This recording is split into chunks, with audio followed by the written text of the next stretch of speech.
अथी लगा दै छै तऽ खुलि जाइ छै एगो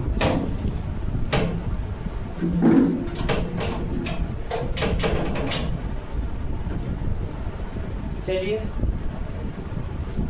क्लास 10th का पॉलिटिकल साइंस इसमें सिविक्स। सिविक्स मतलब देश के चीज़ों का अध्ययन करना, देश में हुए चीज़ या हो रही चीज़, देश की सामाजिक आर्थिक राजनीतिक चीज़ों के बारे में जानना, यही है सिविक्स। आइए समझते हैं, बहुत बढ़िया है। पहला चैप्टर है सत्ता में साझेदारी। क्या आइए, मेरा मानना है कि कोई कुछ करे क्या, लोग को अपना काम अच्छा से करना चाहिए, ईमानदारी से करना चाहिए। पहला है सत्ता में साझेदारी, है ना, सत्ता में साझेदारी। ध्यान से समझिएगा, बहुत कुछ समझाए भी हैं क्या। सत्ता में साझेदारी, इसमें दो वर्ड आता है, ठीक से समझिए, दो वर्ड आता है इसमें। दो वर्ड है, एक है सत्ता। क्या है? सत्ता। सत्ता, सत्ता मतलब पावर। क्या? पावर। पावर, जिसके पास पावर, सत्ता मतलब पावर, पावर। और साझेदारी मतलब होता है हिस्सेदारी। साझेदारी मतलब हिस्सेदारी। हिस्सेदारी, साझेदारी, इट मीन्स हिस्सेदारी। सबको मिलना चाहिए बराबर, हिस्सेदारी वो भी कैसा, बराबर हिस्सेदारी। कैसा हिस्सेदारी? बराबर हिस्सेदारी। तो सत्ता में साझेदारी का मतलब, सत्ता का मतलब हो गया पावर और साझेदारी का मतलब हो गया हिस्सेदारी, मतलब पावर का हिस्सेदारी। क्या समझ रहे हैं ना मतलब, पावर का हिस्सेदारी। तो पावर के हिस्सेदारी को ही इसमें समझना है, जिसको क्या कहते हैं, सत्ता में साझेदारी। दो देश है, जिस दो देश का नाम लेकर हम जिस दो देश के बारे में जानकर सत्ता में साझेदारी को समझेंगे, कैसा होता है, क्यों होता है। तो साझेदारी मतलब, सत्ता में साझेदारी मतलब हो गया कि सभी समूहों, सभी लोगों, सभी, चाहे वो किसी भी समाज का हो, किसी भी जाति का हो, किसी भी संस्कृति का हो, किसी भी धर्म का हो, अगर वो आपके देश में है तो उस देश के सत्ताधीन लोग के द्वारा, संविधान के द्वारा उसे बराबर का हिस्सेदारी मिलना चाहिए। इसी को क्या कहते हैं, सत्ता में साझेदारी कहते हैं। और लोकतंत्र का मूल मंत्र है, लोकतंत्र का मूल मंत्र, मूल मंत्र समझते हैं। मूल मंत्र मतलब जो सबसे घनिष्ठ चीज हो, सबसे महत्वपूर्ण चीज हो, वही चीज है। अगर लोकतंत्र है, अगर आपके देश में लोकतंत्र शासन प्रणाली है, लोकतंत्र मतलब जनता के लिए, जनता के ऊपर की शासन को लोकतंत्र शासन कहते हैं। अगर आपके देश में लोकतंत्र शासन प्रणाली है तो इसका मतलब ये है कि आप सभी, उस देश में रहने वाले सभी भाषा के लोग, सभी संस्कृति के लोग, सभी जाति के लोग, सभी धर्म के लोग, चाहे वो किसी भी धर्म से क्यों ना बिलोंग्स करता हो, चाहे हिंदू हो, मुस्लिम हो, सिख हो, ईसाई हो, सबको बराबर का हिस्सेदारी मिलना चाहिए। समझे? उसी चीज को कहा जाता है सत्ता में साझेदारी। और लोकतंत्र का मूल मंत्र है, क्या है, मूल मंत्र है, लोकतंत्र का मूल मंत्र है क्या, सत्ता में साझेदारी। तो यही, इसी को लिखिए, चलिए लिखते हैं।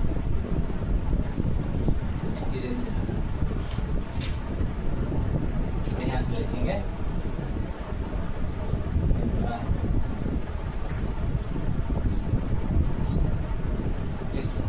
जैसे लिखूं वैसे लिखना, सत्ता,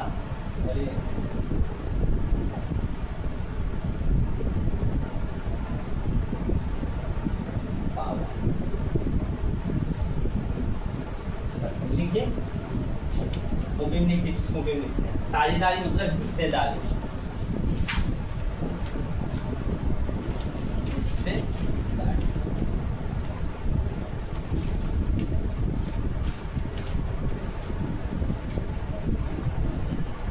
किसी भी लोकतांत्रिक देश के अंदर, किसी भी लोकतांत्रिक देश के अंदर, लिखिए ना कोई बात, किसी भी लोकतांत्रिक देश के अंदर लिखा, किसी भी लोकतांत्रिक देश के अंदर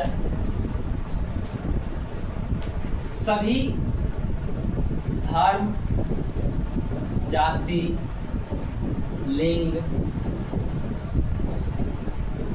सभी धर्म, जाति, लिंग के लोगों को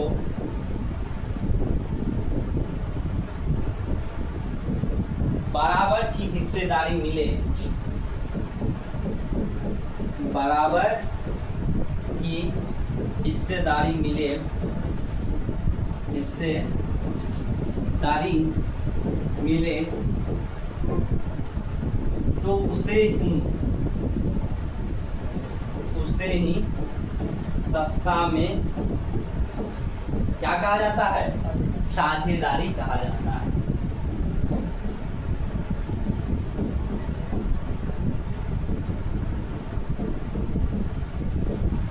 साझेदारी कहा जाता है।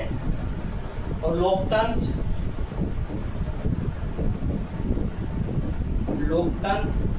इसका मूल मंत्र है। लोकतंत्र इसका क्या है? मूल मंत्र है। लोकतंत्र इसका मूल मंत्र है। देखिए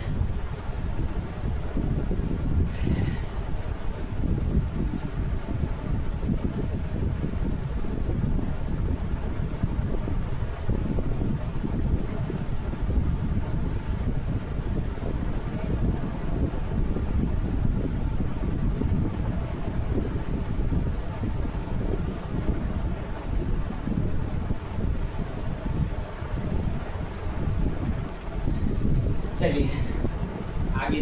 अब हम दो देश का हम पढ़ाए ना, बेल्जियम पढ़ाए थे ना, बेल्जियम। दो देश का उदाहरण देंगे और दोनों का सत्ता में हम साझेदारी समझेंगे। और दोनों देश के सत्ता में साझेदारी को आप समझिएगा और देखिएगा, जो देश सभी अपने देश के सभी जनता की भागीदारी को सुनता है और उनकी भागीदारी को सुनिश्चित करता है, उनके जो आवाज़ उठाते हैं, जो उनका मांग होता है उनको पूरा करता है, वो देश का अस्तित्व बच जाता है। और जो देश जनता के, चाहे वो किसी भी धर्म, जाति विशेष का, लिंग का क्यों ना हो, अगर उसके हक और अधिकार को नज़रअंदाज करता है तो वो देश कैसे गर्त में चले जाता है। इस बात को हम दो देश के उदाहरण से समझेंगे। पहला है बेल्जियम और दूसरा है श्रीलंका। दो देश किसके बारे में पढ़ेंगे? पहले पढ़ेंगे बेल्जियम के बारे में, दूसरा पढ़ेंगे श्रीलंका के बारे में, और उसके द्वारा समझेंगे व्हाट इज सत्ता में साझेदारी। देश का क्या नाम है? पहला क्या पढ़ेंगे? बेल्जियम। बेल्जियम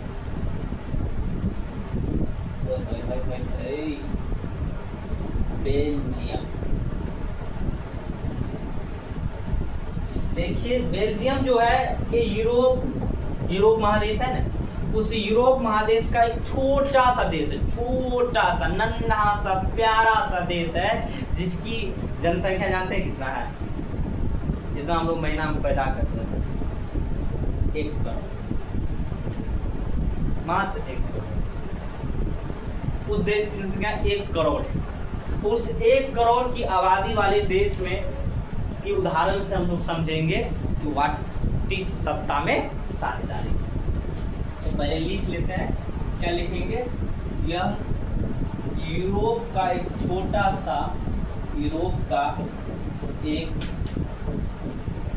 छोटा सा देश है जिसकी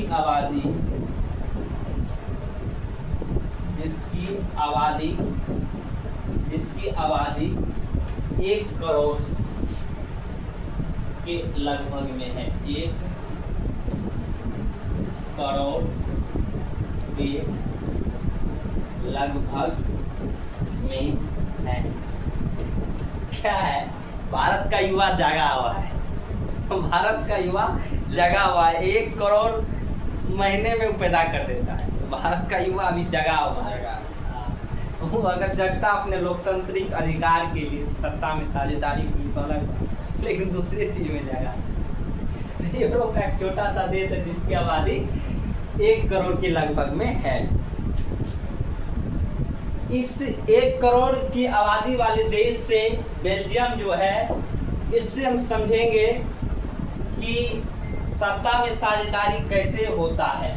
देखिए, इस बेल्जियम में 2 प्रकार के लोग पाए जाते हैं।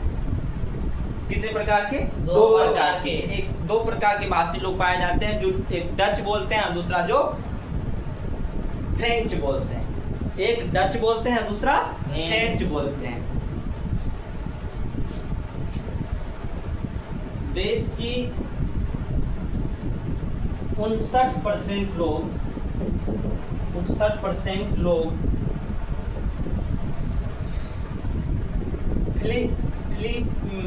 क्या कहते हैं,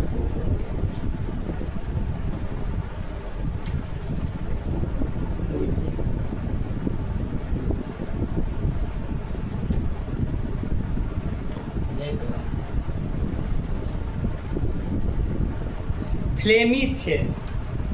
देश के 59% लोग फ्लेमिश क्षेत्र में पाए जाते हैं। कहाँ पाए जाते हैं?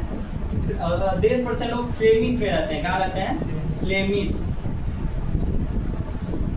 फ्लेमिश में रहते हैं और क्या बोलते हैं? डच बोलते हैं। और वे क्या बोलते हैं? डच बोलते हैं। डच बोलते हैं। देश के 59%, किस देश के? भारत देश के? बेल्जियम के। बेल्जियम देश के 59% लोग फ्लेमिश में रहते हैं और वे डच बोलते हैं। कितना परसेंट? 29%। तथा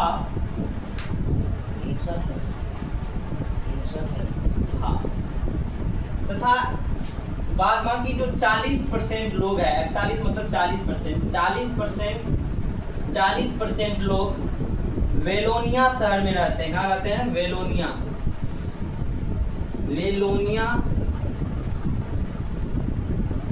में रहते हैं और क्या बोलते हैं?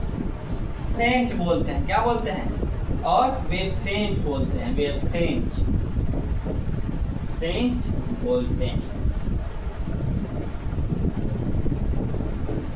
बोलते हैं। देश के 59% लोग फ्लेमिश में रहते हैं और वे डच बोलते हैं, और तथा 40% लोग वेलोनिया में रहते हैं और वे क्या बोलते हैं? फ्रेंच बोलते हैं। कोई दिक्कत? सुन लीजिए, तब लिखिएगा, मेरी बात को सुनिए। तो 59% और 40%, कितना परसेंट? 59% लोग क्या बोलते हैं? डच बोलते हैं, और दूसरा 40% लोग क्या बोलते हैं? फ्रेंच बोलते हैं। ठीक है, तो 2 भाषी लोग हुए, एक डच वाला और एक फ्रेंच वाला। लेकिन बेल्जियम की राजधानी क्या है? किसी को पता है? ब्रुसेल्स में उल्टा है। ब्रुसेल्स में क्या है कि ब्रुसेल्स में फ्रेंच लोग ज्यादा रहते हैं, 60% लोग फ्रेंच रहते हैं और बाद बाकी डच वाले रहते हैं। तो लेकिन लिखना है, लिखना नहीं, समझो। लेकिन इसकी राजधानी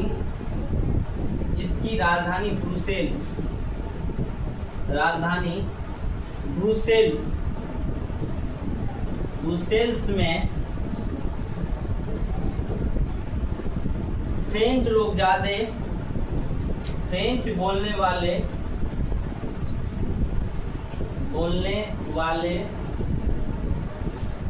ज्यादा और डच बोलने वाले कम है। डच बोलने वाले कम है। सब जगह तो ठीक है, सब जगह ठीक है कि 59% लोग फ्लेमिश में रहते हैं और डच बोलते हैं, सुन लीजिए। लेकिन 40% लोग वेलोनिया में रहते हैं, फ्रेंच बोलते हैं। लेकिन जो बेल्जियम की राजधानी थी बेल्जियम की राजधानी ब्रुसेल्स थी, वहाँ पे कहानी क्या हो जाता है, उल्टा हो जाता है, कहानी बिल्कुल उल्टा हो जाता है। वहाँ पे फ्रेंच बोलने वाले लोग 60% हो जाते हैं और डच बोलने वाले लोग 40% हो जाते हैं। जैसे भारत की राजधानी दिल्ली है, दिल्ली में कौन लोग रहते हैं, गरीब लोग या अमीर लोग? ऑब्वियस सी बात, गरीब भी है लेकिन बिल्कुल राजधानी में नहीं है, ठीक है। तो उसी तरह इस देश का राजधानी ब्रुसेल्स है। ब्रुसेल्स में 40% जो फ्रेंच लोग रहता था, जो फ्रेंच बोलते थे, वो ऑब्वियस सी बात है कि थोड़ा होगा। जैसे अपने लोग 90% है लेकिन 10% लोग वाला ही राज करता है, बोले क्या 90% लोग अपने लोग हैं लेकिन 10% वाले लोग राज करते हैं। तो उसी तरह यहाँ था कि 60% फ्लेमिश डच वाले हैं लेकिन राज कौन करता था, फ्रेंच वाले। ये फ्रेंच वाले तो लिखना है, चलो इतना को लिखो, पहले इतना को लिखिए, बोलो। तो जो ये फ्रेंच वाले थे राजधानी में कमजोर, डच वाले थे वो राजधानी जो था ब्रुसेल्स में वहाँ पे कमजोर था। 80% आप सोचिए वहाँ पे वो है, 20% ये है, तो कमजोर तो हो ही गया है। तो क्या हुआ, ये जो था अल्पसंख्यक फ्रेंच,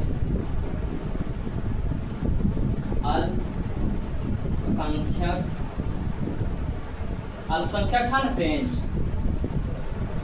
था कि नहीं था, नहीं समझ रहे क्या? 59% लोग डच वाले थे ना, कितना परसेंट था, 40% था ये फ्रेंच वाले लोग। तो 40% कम आबादी हुआ, तो कम आबादी इसमें दो वर्ड आता है, एक होता है बहुसंख्यक, समझिए इस पहली बात कोई समझे, बहुसंख्यक, एक होता है अल्पसंख्यक। क्या होता है, अल्पसंख्यक। बहुसंख्यक जिसकी संख्या ज्यादा होती है उसे बहुसंख्यक कहते हैं, और जिसकी संख्या कम होती है उसको क्या कहते हैं, अल्पसंख्यक कहते हैं। बस यही था। तो अल्पसंख्यक था कौन, वहां पे बहुसंख्यक कौन था, डच वाले बहुसंख्यक है क्योंकि 59% था, और जो फ्रेंच बोलता था 41% वो अल्पसंख्यक था, है ना। लेकिन अल्पसंख्यक फ्रेंच जो था वो था तो अल्पसंख्यक, जैसे 10% यहाँ अपना में था तो 10% है, लेकिन थोड़ा है क्या। तो जो अल्पसंख्यक फ्रेंच है, ये अल्पसंख्यक फ्रेंच ये तुलनात्मक रूप से, किससे तुलनात्मक रूप से, जो डच बोलते थे, डच वाले से, तो तुलनात्मक रूप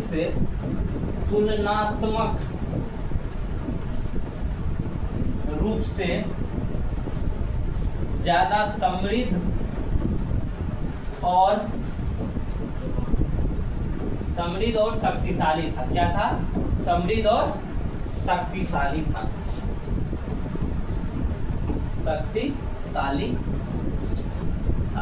शक्तिशाली मतलब इसके पास ज्यादा धन दौलत पैसा कौड़ी था, इसलिए शक्तिशाली था। तो वो जो डच वाले थे उनकी स्थिति काफी नाजुक थी, ठीक है। तो स्थिति नाजुक थी तो वो, लेकिन जब 1950 से 1960 के दशक में उन लोग को दिमाग में आया कि ये लोग 40% होकर, अल्पसंख्यक होकर, कम संख्या में होकर हम पे राज करता है, हमसे ज्यादा समृद्ध, हमसे ज्यादा पैसे वाले हैं, जबकि हम लोग बहुसंख्या के 60% है, हम लोग का देश है जो बहुसंख्यक उसी का देश, तो बहुसंख्यक है, हम इतना कमजोर क्यों हैं। 1950 से 1960 की बात कर रहे हैं। तो उन्होंने अपने आर्थिक विकास और शिक्षा के पाने के लिए उसके मन में क्या हो गया, तनाव की भावना उत्पन्न होगी। उसके मन में क्या हो गया, तनाव की भावना उत्पन्न होगी। तनाव की भावना जैसे ही उत्पन्न हुई तो वो सरकार से मांग करने लगा कि हमें भी क्या दीजिए, आरक्षण दीजिए, ये दीजिए, वो दीजिए। उनके बातों को क्या किया, सरकार वहाँ का सुना और उनको क्या किया, वो अधिकार दिया। वो अधिकार दे के उनको भी क्या दिया, अपना सम्मान दिया। और सम्मान दिया इसीलिए वहाँ पे गृह युद्ध नहीं हुआ, ठीक है। वहाँ अच्छे से सभी लोग रह रहे हैं, अच्छे से अति कर रहे हैं। लेकिन अगर वही उसको सम्मान नहीं मिलता तो गृह युद्ध चालू। गृह युद्ध समझते हो, अपने देश के लोग अपने ही देश के लोग को मारने लगते, अपने को मारने लगते, उसी को गृह युद्ध कहा जाता है, ठीक है। तो क्या हुआ कि अल्पसंख्यक तुलनात्मक रूप से ज्यादा समृद्ध और शक्तिशाली था, यही कारण था यही कारण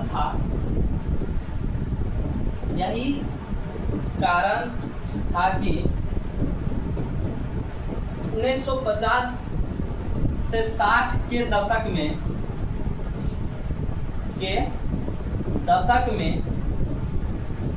में उनके आर्थिक विकास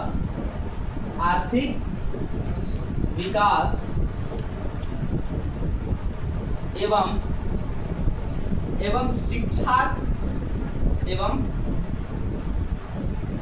शिक्षा को लेकर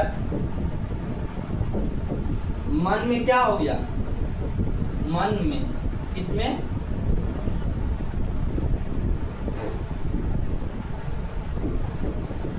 मन में तनाव उत्पन्न हो गया, तनाव उत्पन्न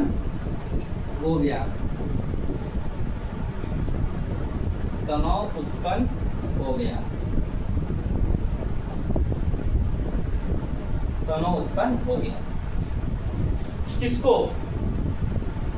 डच वाले को, जो कमजोर था। तो यही कारण था कि 1950 से 60 में आर्थिक विकास के एवं शिक्षा को लेकर मन में तनाव उत्पन्न हो गया, जिसके फलस्वरूप क्या हुआ? जिसके फलस्वरूप डच वाले अपनी आवाज मुखर करने लगे, अपनी मांगों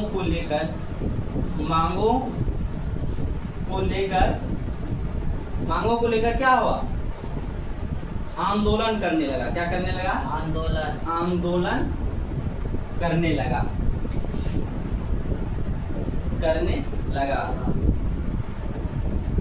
लगा 1970 से 90 के दशक में 1970 से 90 के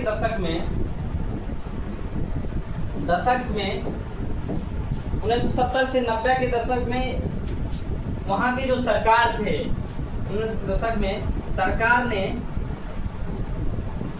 4 बार, कितने बार? 4 बार संविधान में क्या किया? संशोधन किया। संविधान में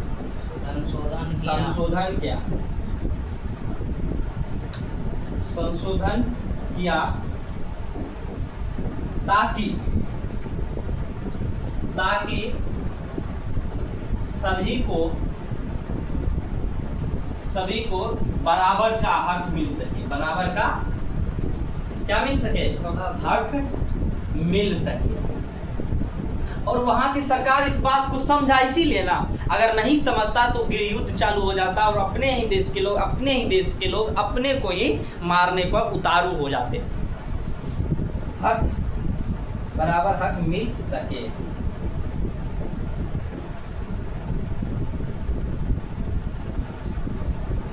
चलिए लिखिए।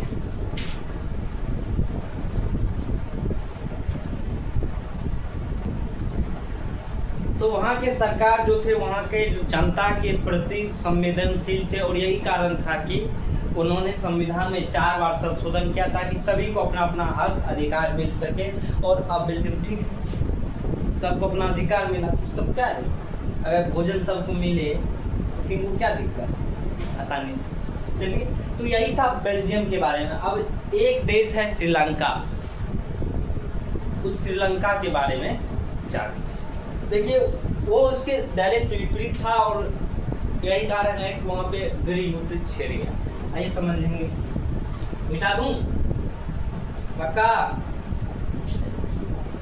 क्या नाम है? श्रीलंका।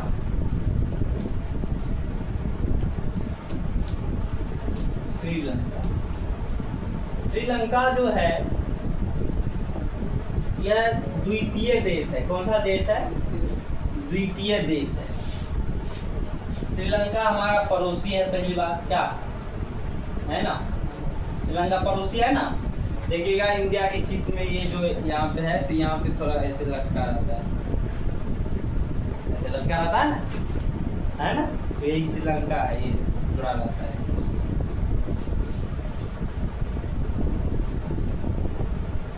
तो ये पहली बात है, पड़ोसी है। और दूसरी बात है कि द्वीपीय देश है। कौन सा देश है? द्वीपीय देश है। कौन सा देश? द्वीपीय, द्वीप वाले देश, द्वीपीय देश है। और श्रीलंका की राजधानी कहाँ है? बिल्कुल सही, जयवर्धने पुराकोटी। लोग कहता कोलंबो, कहता है ना कोलंबो, लेकिन कोलंबो भी है, वो कार्यकारी और राजधानी है, लेकिन क्या बोले जयवर्धने पुराकोटे, वो भी राजधानी है। तो इसकी राजधानी कहाँ है? राजधानी कहाँ है? राजधानी है श्री जयवर्धने